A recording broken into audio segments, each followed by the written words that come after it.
So what's up mga kahab, isang mapagpalang araw sa ating lahat. You know, shout out Robason Vlog for delivery. So ayun mga kahab, ang vlog natin is pupunta tayo sa tourism office.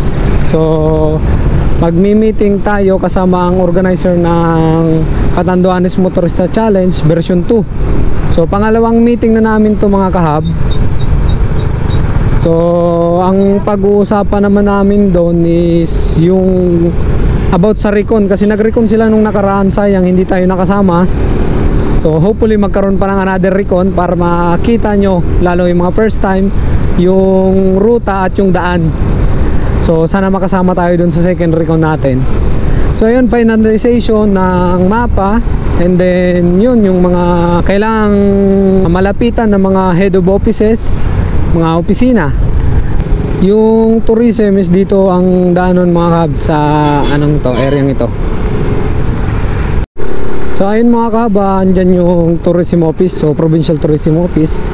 So madadaanan natin dito yung isa sa business nung natin bagong organizer, si Sir Joshua Mendoza. So ayun mga kab, tuloy na tong event. So mag-ready na kayo ng pang registration.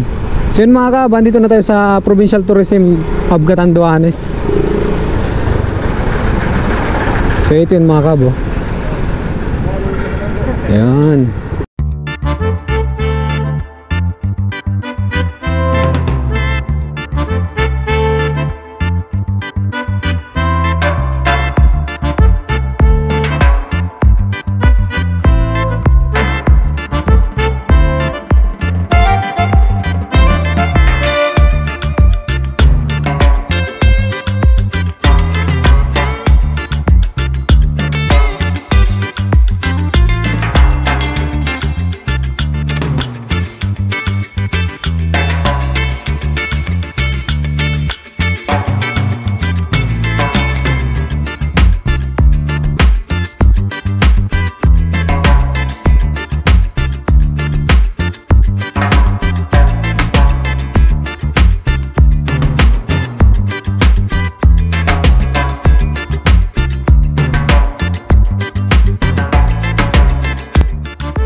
Thank you, sir.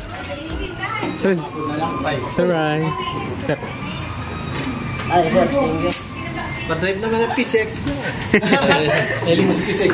Shoutout kay Sir Joshua, yung isa sa mga kasama natin na sabi ko recently sa vlog natin. Sir Joshua Mendoza, isa rin sa mga organizer. Yeah. So ayun mga kahaba, kakatapos lang ng meeting natin dito sa Catanduanes Provincial Tourism Office.